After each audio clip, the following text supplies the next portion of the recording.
Era digital telah membawa perubahan besar di berbagai sektor, termasuk juga di bidang media.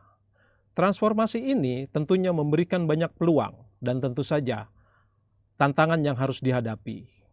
Program studi produksi media Akademi Televisi Indonesia yang akan bertransformasi menjadi Institut Media Digital MTech hadir untuk menyiapkan tenaga-tenaga profesional di bidang ini. Kita akan membahas bagaimana program studi produksi media beradaptasi dengan perubahan ini, peluang apa saja yang bisa dimanfaatkan, serta tantangan yang harus dihadapi. Bersama saya ada Beverly Gunawan yang merupakan Corporate Communication Head at Eptech yang juga seorang news presenter Liputan 6. Selamat siang. Selamat siang Pak Teguh, terima kasih udah diundang ke sini main ke API. Saya yang sangat berterima kasih nih meluangkan waktunya ya di tengah kesibukan yang begitu padat. Ya juga kok Pak. Oke, Beb bisa ceritakan sedikit tentang latar belakang Anda sebagai seorang yang menjadi presenter dan bagaimana sih bisa ceritakan Anda bisa terjun ke bidang ini? Oke, terima kasih Pak Teguh. Jadi awalnya itu isengnya iseng Pak. Lulus sekolah pengen kerja di media tapi pengen lanjut sekolah lagi, jadi sembari nunggu program selanjutnya waktu itu ya udah saya coba aja apply ke SCTV nih, kayaknya kerja di perusahaan media keren nih bayangannya, tapi juga nggak kebayang akhirnya tuh ditaruhnya di news. Saya juga kiranya waktu itu magang aja deh beberapa bulan sembari lanjut sekolah lagi. Ya udah akhirnya saya diinterview, diterimalah jadi reporter. Ternyata diterima nih, bukan magang. Udah gitu jadi reporter lapangan, kita liputannya waktu itu macem-macem, ada disuruh ke liputan sosmas, ada peristiwa misalnya kayak banjir atau misalnya ada press conference. Nah terus setelah itu lama-lama liputannya makin seru nih, mulai dikirimlah ke perbatasan Indonesia, contohnya ke Kalimantan, di Nunukan, itu perbatasan Indonesia dengan Malaysia. Terus akhirnya mulai deh liputan yang seru-seru misalnya kuliner. Akhirnya pernah juga terjun ke politik. Ikutan pilkada DKI waktu itu. Yang seru ya itu ya. Akhirnya ikut juga sempat pilpres keliling Indonesia dari Aceh sampai Jayapura. Jadi itu lumayan banget menarik. Nah setelah selesai di liputan, kemudian tahun kedua ditawarin mau sambil siaran nggak? Nah di situ saya mulai siaran tuh di studio, grogi juga. Siaran di studio pertama di biro daerah dulu. Jadi kalau siaran biro daerah tuh hari ini Jawa Tengah atau Jawa Timur. Setelah dari biro kemudian dipercaya lagi untuk ke program Buser. Tuh yang nasional pertama tuh.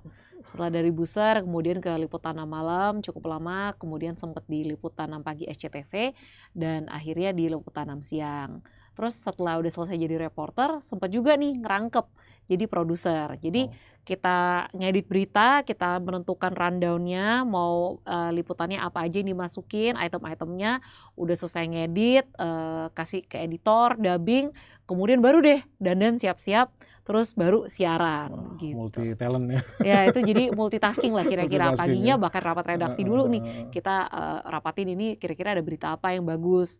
Terus udah selesai siaran, kita juga harus mulai siapin plottingan juga nih untuk besok. Apa nih yang mau dibelanjain liputannya, request ke Korlip. Kira-kira kayak gitulah kesehariannya. Nah, tapi sebenarnya latar belakang pendidikannya apakah relate? Oke, jadi dulu saya S1 ambilnya ilmu komunikasi. Masih ada kebayangnya memang mau kerja di media, cuman bayangan saya dulu waktu lulus SMA tuh pengen kerjanya di majalah fashion gitu, kesannya keren kan. Tapi siapa sangka ternyata jadi reporter di TV, mendapat kesempatan liputan yang macam-macam, mulai dari dicemplungin ke banjir, liputan demo, kena gas air mata, bahkan bisa kesempatan wawancara presiden, bahkan ke event G20, KTT, ketemu ke kepala-kepala daerah di satu ruangan. Itu ternyata luar biasa banget experience-nya Pak. Iya, saya lihat tuh di mana di IG atau di apa tuh yang foto dengan Barack Obama kalau nggak salah. Iya betul, saya pernah ketemu Barack Obama 3 kali. Iya. Di KTT Hangzhou, terus udah gitu waktu Obama datang ke Indonesia, juga pernah waktu Jokowi berkunjung ke White House. Nah, ini kan memang perkembangan teknologi begitu pesat ya, apalagi tentunya di bidang media. Nah, kira-kira apa sih inovasi terbaru di dalam industri media ini yang menurut Anda tuh paling menarik? Kalau menurut saya tuh sekarang kan ada yang namanya itu ada virtual reality, ada Oke, augmented iya. reality. Jadi misalnya kalau dulu tuh kita mau membuat suatu visual tuh harus semuanya di shoot kamera, Betul, kita harus pergi mau suasana pantai kita harus ke pantai, mau ke betul. gunung kita harus pergi ke Iya, puncak. Nah sekarang dengan adanya virtual reality ini kita dengan syuting hanya di blue screen atau di green screen mhm. itu nanti backgroundnya itu bisa diciptakan, bisa dibikin. Bahkan kita misalnya syuting nih, syuting di dalam mobil. Nah nanti waktu mau ditayangin itu suasana mobilnya mau lagi siang hari atau malam hari, itu lightingnya juga bisa di-adjust Oke, semuanya. Jadi menurut betul. saya itu Dan hasilnya adalah benar-benar real lagi ya? real. Jadi Heeh, itu adalah suatu terobosan yang sangat efisien, Pak. mhm mhm. Hanya satu take kita bisa atur nih ceritanya mau destinasinya lagi di mana atau mau siang atau lagi mau malam. Itu apa namanya pencahayaan bisa di-adjust Iya iya, hanya di satu lokasi. Bayangin betapa efisiennya bila misalnya segala macam produksi media itu bisa dilakukan di satu tempat seperti betul, itu. iya. Tapi itu juga merupakan tantangan ya? Kenapa itu tantangan tuh, Pak? Iya ya tantangan artinya kan, apa, dengan teknologi itu mungkin secara skill juga harus Nah, itu harus dia. Jadi menurut saya ya kalau zaman sekarang itu kita tuh kemampuan itu skill kita tuh nggak bisa lulus dari sekolah. Oh udah kita bidang skillnya itu satu ya itu tertentu aja. saja. Dengan semakin banyaknya kemajuan teknologi, belum lagi digitalisasi yang begitu pesat ya, kita tuh harus selalu update. Entah itu Betul. daily basis, monthly basis, atau yearly basis, pokoknya apapun yang baru kita harus paham. Nggak cukup dengan menggunakan ilmu kita yang kita bekali atau belajar dari sekolah. Betul, iya memang sekarang harus, apa, multitasking ya dan multi Betul, talenta ya gitu. betul. Karena misalnya contoh aja di bidang, apa namanya, seorang kameramen. Kameramen sekarang bahkan kalau saya lihat alumni itu ketika liputan itu mereka juga harus berperan sebagai seorang, apa, penulis skrip ya kan? Betul, kayak misalnya dulu contoh waktu saya jadi reporter gitu, kalau misalnya ikut, presiden kunjungan ke luar kota atau ke luar negeri, itu dari setiap media, Pak, hanya dikasih satu seat naik pesawat Oke, presiden. iya. Jadi kalau reporter yang kebetulan saya ditugasin, saya harus bisa ambil gambar, bawa kamera, bawa tripod, bawa laptop buat editing. Wah, Bikin naskah, kalau misalnya mau on cam ya udah set up aja tripodnya, mhm. pencet kameranya, terus ya udah on cam, udah saya matiin lagi. 3 profesi ya yang 3 harus profesi, memang karena itu betul, keterbatasan ya, mhm, apalagi untuk acara-acara yang apa, protokolernya cukup ketat ya biasanya ya. betul. Oke. Nah, gimana sih ya, perkembangan di industri digital ini ya, apa, mempengaruhi pekerjaan kita? Jadi kalau menurut saya sekarang kan ada AI generated ya, bikin naskah asal kita masukin prompt-nya tuh tepat, Betul. naskahnya tuh juga jadinya bagus ya Iya, Pak ya.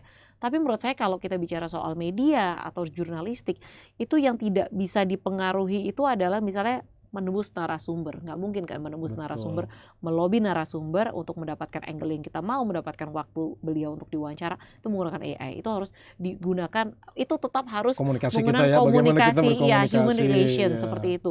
Terus kalau misalnya kita mau menyampaikan apa ya, misalnya karakter AI itu tentunya sangat berbeda dengan kita manusia asli. Misalnya kita Betul. menjelaskan dengan body language-nya, dengan Gestur ya, body tatapan gestur. matanya, dengan ekspresinya, dengan intonasi suara, itu tuh sesuatu yang menurut saya sampai hari ini Tidak AI tergantikan. generated itu belum bisa melakukan Betul, itu. iya karena, di kita juga kalau nggak salah ada presenter yang menggunakan AI ya? Betul, tapi kan Heeh, bacanya kalau misalnya mau gimmick atau misalnya mau ekspresi, kan masih betul. kalah tuh Iya sama iya manusia iya. asli ya. Iya, nah, itulah sebenarnya saya juga kadang memberikan pesan kepada, mahasiswa-mahasiswa saya ya, artinya bahwa teknologi itu kadangkala, hanya membantu sifatnya gitu.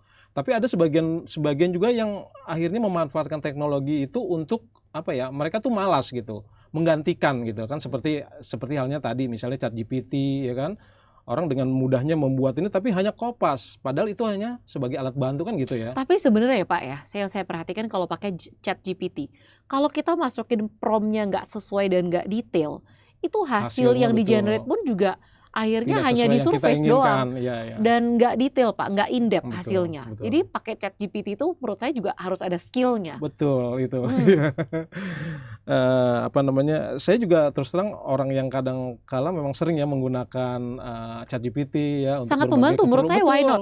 Kalau betul. dibilang zaman sekarang, oh orang nggak boleh pakai ChatGPT itu nyontek. Loh why not? Itu adalah Iya, resources yang bisa heeh, membantu kita. betul, Tapi heeh, again, tetap diperlukan detail prompt apa yang kita ketahui. betul, iya. Misalnya kita mau bikin apa ya tulisan, bikin press release gitu. Kita bilang please create a press release about apa gitu. Menurut saya hasilnya nggak akan bagus. Betul. Kita harus jelasin, oh ya materinya ini, temanya ini, tantangannya ini, siapa narasumbernya, posisinya apa, kira-kira harus jelas gitu yang kita mau ambil, temanya apa. Itu harus bener-bener pas, baru yang kita hasilkan press release yang di-generate sama ChatGPT itu hasilnya bagus. Oke, nah hadirnya teknologi itu tentunya memberikan banyak manfaat. Tapi tentunya juga ada tantangan yang harus dihadapi. Kira-kira apa tantangan yang harus dihadapi? Kalau tantangan menurut saya simpel aja sih Pak. Jadi untuk kita, misalnya teman-teman yang baru lulus kuliah, lulus sekolah, kalau mereka hanya punya skillnya itu aja, kita nggak berimprovisasi atau kita tuh nggak all out istilahnya, dan kita nggak akan ada value-nya karena kita dengan mudah akan bisa digantikan dengan Betul. AI. Dan tentunya menurut saya nggak cuman skill yang kita punya, tapi juga apa ya, kita tuh harus persistence Pak. Kalau misalnya mau mengerjakan sesuatu itu harus sepenuh hati, kita kejar sampai dapat gimana pun caranya. Nggak boleh tuh kayak misalnya mudah putus asa. Nah kalau misalnya kita bukan hanya pinter tapi kita punya karakter yang bagus, itu pasti memberikan added value. Dan yang pasti kan kita belajar sekarang resource-nya banyak sekali ya. Betul. Oke, nah menurut Anda bagaimana perkembangan industri media di era digital saat ini dibandingkan beberapa tahun yang lalu? Nah kalau kita lihat dulu misalnya TV itu populer. Sampai hari ini TV itu juga masih populer. Tapi harus diingat, Indonesia tuh luas. Kalau misalnya di kota-kota besar, di kota-kota tier 1, tier 2, kayak misalnya di Jakarta, Surabaya, Bandung, udah kebanyakan orang pindah ke digital. Tapi jangan salah, misalnya di Indonesia tuh negara kepulauan yang segitu luasnya, orang masih nonton TV. Tapi di kota-kota besar ini orang sukanya nonton streaming digital. Jadi kalau dulu misalnya orang tuh mau nonton program A itu di jam 8, jam sekian-sekian. Kalau sekarang tuh orangnya nontonnya on demand. Kapanpun kita mau nonton yang sesuai dengan jadwal kita dan dimanapun. Nggak hanya di TV tapi bisa nonton di handphone juga atau di tablet. Jadi tuh bikin konten itu ya juga macam-macam ya Pak ya. Kalau dulu TV kontennya tuh panjang, kalau sekarang tuh orang kalau nonton di digital, di small screen, mereka sukanya chop-chop yang pendek-pendek. Terus misalnya harus ada teksnya, karena kadang-kadang kita dengerin misalnya lagi di kendaraan, di jalan. Jadi kalau nggak ada teksnya tuh orang cuma ngeliat gambarnya nggak ngerti. Jadi menurut saya tuh sekarang apa ya, format untuk membuat konten pun tuh udah beda. Nggak bisa kalau konten TV kita pindahin serta-merta ke digital dengan durasi yang panjang, dengan format yang nggak ada teksnya, nggak ada captionnya, itu nggak bisa. Pasti audiensnya nggak akan ngerti dan mereka akan next. Padahal kan penting banget menurut saya itu konten itu bukan cuma hanya di view sebentar, tetapi berapa banyak audiens yang stay nonton sampai habis. Nah kira-kira kayak gitu. Terus ada juga misalnya kalau sekarang itu nonton streaming platform itu orang harus berlangganan. Nah misalnya habit berlangganan inilah yang masih harus dibangun di orang Indonesia. Kalau misalnya di Indonesia itu orang-orang lebih suka pakai telepon, handphone, kan mereka lebih suka prabayar nih dibanding pasca bayar. Karena orang Indonesia tuh nggak mau berkomitmen nih Pak, lucunya di situ. Padahal menurut saya kalau sekarang itu kita mau menikmati konten-konten yang bagus, misalnya nonton pertandingan sports, itu harus berbayar. Karena dengan berbayar itu kita juga dapat added value, yaitu konten-konten yang bagus. Kita ambil contoh deh Pak, kalau nonton series yang ada di OTT streaming, itu kualitasnya pasti lebih bagus dibanding di TV. Kenapa? Di TV itu gratis. Kalau mereka bikin konten premium, otomatis ada budget, ada cost-nya.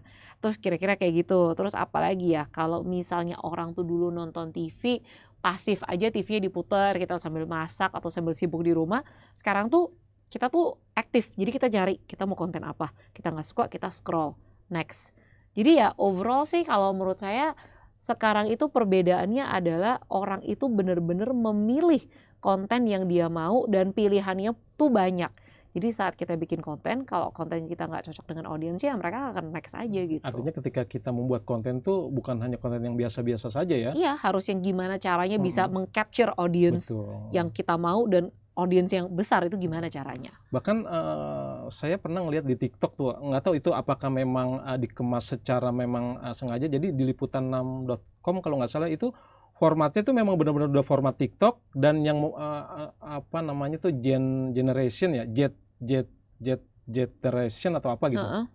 Itu formatnya tuh benar-benar format TikTok pemberitaannya gitu. Iya, jadi kayak contohnya sekarang di merdeka.com ya, kita ambil Mm-mm. contoh. Kalau misalnya coba buka di merdeka.com itu artikel itu bukannya kita buka, klik, artikelnya Oh panjang, iya betul. itu Heeh. tapi kita keluar satu paragraf, nanti kita swipe Iya, naik iya, lagi. iya. Jadi orang tuh udah sukanya tuh formatnya tuh yang vertikal. Betul, betul. Oh iya, iya. Memang kalau buat orang yang konvensional agak-agak menyusahkan ya. Jadi mungkin awalnya kalau dulu tuh orang konvensional, keluar Instagram, mulai Eh, orang swipe. Iya, Sekarang artikel juga orang iya, swipe. betul, betul. Iya, oke. Nah, kaitannya dengan konten ya, kira-kira apa nih konten-konten yang akan tren di tahun-tahun mendatang? Konten-konten yang akan tren sebenarnya menurut saya sih kita tentu kita nggak bisa memprediksi konten apa yang akan yang Mm-mm. menjadi tren ya. Tapi tentunya menurut saya kita tuh perlu lihat kira-kira kalau misalnya ada IP atau ada tren yang disukai masyarakat, kita harus kreatif nih. Nah ini nggak bisa pakai AI nih, kita Mm-mm. harus kreatif. Oh kalau IP ini yang lagi tren atau misalnya orang lagi bikin apa gitu, kita nggak bikin yang sama, tapi kita bikin turunannya nih, yang Oke, kita harus mikir out of the box nih. Kira-kira kalau misalnya orang lagi suka bikin apa ya? Contohnya dulu orang bikin dalgona coffee itu yang oke, ya diaduk betul. sampai berbusa gitu. Semua orang bikin gitu nggak seru gitu. Kita harus mikirin ceritanya kopinya bisa diapain atau Eh, misalnya contoh nih ya salah satu program di SCTV TOSI yang turnamen selebriti Indonesia. oh iya Orang kan benar. sukanya nonton sport, suka juga lihat artis. Kenapa nggak digabungin sports and entertainment? Jadi Nah, artisnya yang bertanding, misalnya main tenis atau renang, tapi itu atletnya itu adalah para artis. Nah itu kita harus kreatif tuh di situ kira-kira Pak. Nah, artinya kan kebutuhan konten di masa depan itu menjadi sesuatu apa ya konsumsi masyarakat pasti ya tentunya ya. Konten akan selalu menjadi konsumsi masyarakat, tetapi sekarang itu dengan begitu banyaknya platform dan begitu banyaknya konten kreator, nah di situ tuh persaingannya beratnya tuh di situ. Oke, betul. Jadi memang harus di apa namanya dibutuhkan konten kreator yang memang tadi out of the box tadi ya. Ya Jadi mesti out of the box juga, terus misalnya kalau kita bikin konten di media, misalnya nih konten media TV gitu. Nggak serta-merta stay di TV, kita bisa bikin amplifikasinya, misalnya kita oke potong chop yang pendek naik di untuk di sosmed. sosmed. Nanti untuk di sosmed publishing kita bikin lagi foto, terus ada caption teksnya. Jadi itu kita namanya amplifikasi konten. Oke, ya Gimana ya. caranya memviralkan gitu. Nah, tadi kan kalau kita bicara AI itu kan sekarang sangat masif ya mempengaruhi kerja orang gitu kan. Nah, bagaimana kita ya, terutama saya di dunia pendidikan dan Beb di dunia apa namanya Industri media ya. industri media, bagaimana mensikapinya? Sebenarnya menurut saya gini, ada hal-hal tertentu yang AI itu tidak bisa menggantikan. Contohnya rasa empati gitu. Bagaimana kita human relation, bagi kita menjalin hubungan dengan manusia itu kan tidak bisa dilakukan dengan AI juga ya Pak ya. Kemudian kalau kita punya ide-ide yang kompleks atau ide-ide yang out of the box itu kan juga nggak bisa di AI. Jadi itu tetap kita sebagai manusia itu kita punya kualitas yang tidak bisa digantikan dengan teknologi menurut saya. Kemudian juga persuasif di dunia pekerjaan apapun itu pekerjaan kita. Sering nggak sih Pak harus meyakinkan orang lain? Betul, sering Nah, banget ya. bagaimana caranya meyakinkan orang tanpa communication skill yang baik? Iya, itu yang penting kan. Itu penting banget. Artinya kita memiliki skill berlebih ya, bagus, tapi kalau kita nggak bisa menunjukkan atau membranding diri kita kan kadang-kala orang juga nggak tahu. Kayak orang nggak Gitu. ngerti. Jadi communication and human relation tuh menurut saya penting banget. Apapun itu industri yang nanti kita akan berada ya, kecuali kalau mungkin kita kerja sendirian jadi programmer mungkin ya nggak terlalu. Tapi menurut saya sih mostly pekerjaan itu kita perlu berhubungan dengan manusia, baik itu teman satu tim, satu department atau bahkan lintas department gitu. Ya, memang ada beberapa misalnya mahasiswa yang secara skill mereka bagus, tapi begitu mereka bekerja dalam suatu tim, itu mereka nggak bisa. Nah, itu kan artinya kan agak repot juga ya nanti di dunia industri ya. Agak repot juga, betul. Jadi Jadi ya harus benar-benar adalah ada, kemampuan bekerja dalam tim, berkomunikasi dengan orang lain gitu. betul, Itu yang amat betul. penting. Oke, nah menurut Beverly ini kira-kira apa nih tips yang bisa dibagikan untuk menghasilkan konten media yang berkualitas ya? Nah, Gitu. kalau Artinya kita berkualitas bukan hanya dari sisi produksi tapi dari sisi konten itu sendiri. Kalau menurut saya simpel aja ya, kalau ngomong kualitas itu kan relatif nih. Relatif dari sisi target audience kita. Nomor satu harus tahu target audience kita tuh siapa, dan apa yang objektifnya kita bikin konten itu. Kalau misalnya kita udah tahu nih target audience kita siapa, terus kan banyak nih yang menyasar target audience tersebut. Kita berkompetisi lah sesama konten kreator. Kadang-kadang capek loh Pak napasnya. Kenapa nggak kita bikin sesuatu yang agak beda? Ini saya ambil contoh. Video OTT streaming kita Indonesia, kita itu kan harus berkompetisi dengan pemain global. Kita sebut ada Netflix, Disney.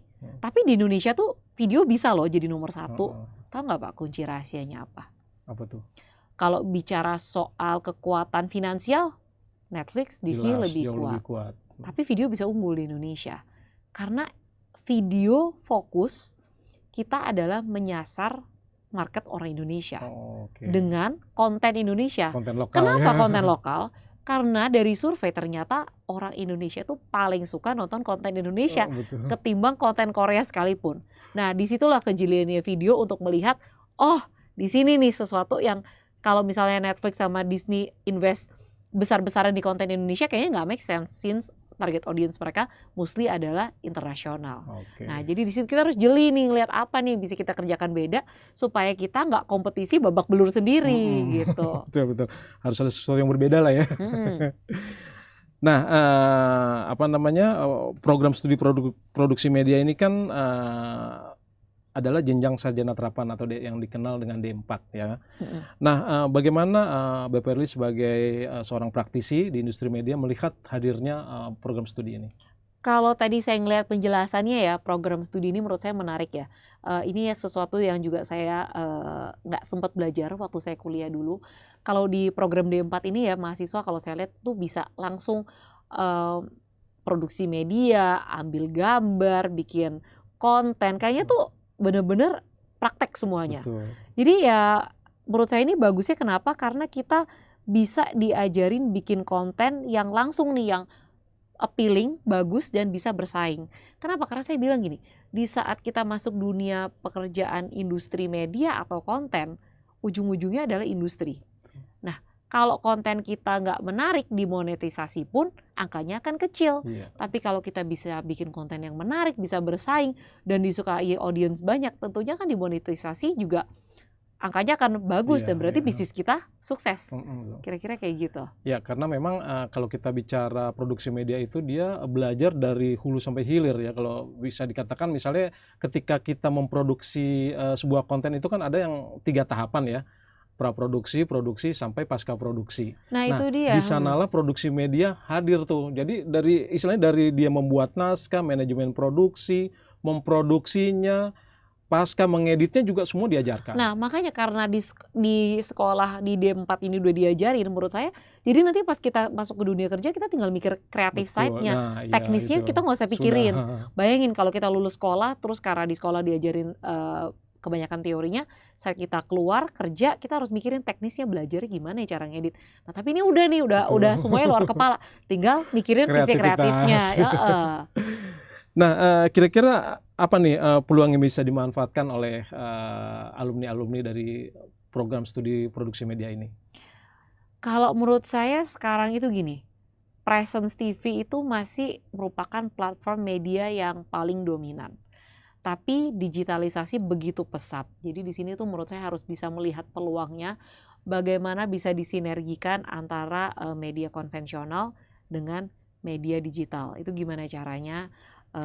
Misalnya bisa sharing konten atau misalnya formatnya harus dirubah. Jadi itu dengan satu orang pembuat konten tapi bisa masuknya ke platform mana-mana. Itu menurut saya penting banget. BPRI ini kira-kira apa pesan atau nasihat utama yang ingin disampaikan kepada para penonton yang tertarik dengan program studi produksi media ini? Nah, jadi perlu kita ketahui ya, kalau kita mau belajar tentang media, produksi media itu kenapa sih kita mau ke media? Karena menurut saya media ini adalah sesuatu yang powerful sekali. Media itu dengan audiovisual yang bagus, dengan agenda setting yang dibuat sedemikian rupa, itu begitu powerful untuk mempengaruhi orang.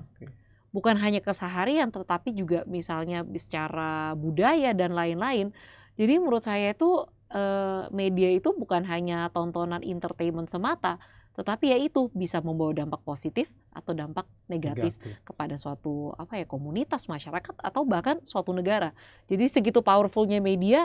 Ya mungkin pesan saya buat kalau teman-teman yang kerja di media, ayolah kita bikin produksi media itu yang impact-nya itu bisa positif. Nggak cuman hanya sekedar untuk dimonetisasi, kira-kira. Nggak sekedar viral ya kan? Iya, nggak sekedar viral gitu, tapi harus bisa mendidik, memajukan masyarakat juga.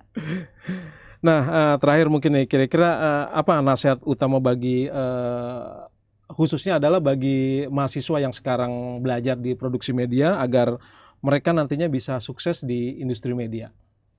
Industri media ya, kalau kita bicara industri media harus ingat media itu sekarang nggak cuman hanya media konvensional TV. Misalnya di MTech nih, kita punya 4 TV, kita punya OOH, Outdoor Billboard, kita punya Next Media itu adalah satelit TV untuk yang daerah pelosok-pelosok Indonesia yang tidak tercover dengan free to air TV. Kemudian kita punya digital publishing yang kayak misalnya liputanam.com, merdeka.com, dan kita punya OTT streaming video. Nah, terus belum lagi kita juga punya nih yang namanya social media seperti Rans. Kita tuh Rans tuh juga merupakan bagian dari MTech Media. Terus udah gitu ada juga KOL. Karena sekarang kalau kita bicara bisnis media itu, misalnya ada pengiklan datang ke kita, kita mau ngiklanin ini, tolong dong buatin. Nggak cuman nge-roll commercial break in between program TV.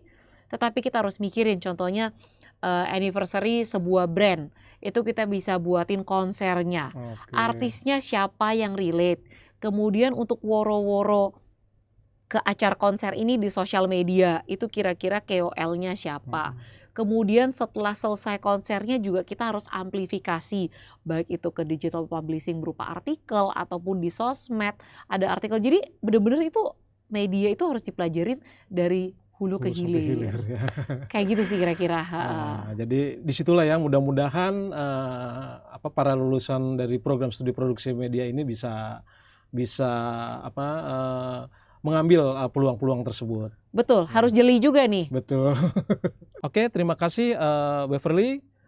Demikian pemirsa, kita sudah mendengarkan ya insight-insight yang diberikan oleh Beverly Gunawan terkait dengan bagaimana produksi media ini hadir ya, bagaimana memanfaatkan peluang yang ada, kemudian menghadapi tantangan-tantangan yang harus dihadapi.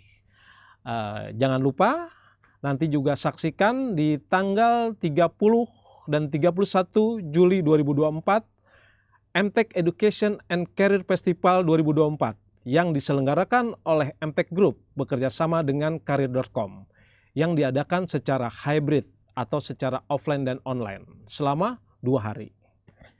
Event offline bertempat di MTech City dan Mogot. Akan ada job fair, walk-in interview, talk show, talent hunt, dan berbagai kegiatan menarik lainnya.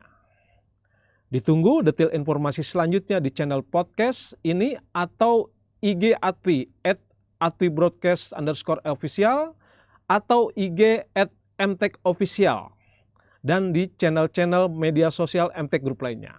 Makasih, Oke, Pak. terima kasih Pak Beverly. ATPI, kampus broadcast sebenarnya.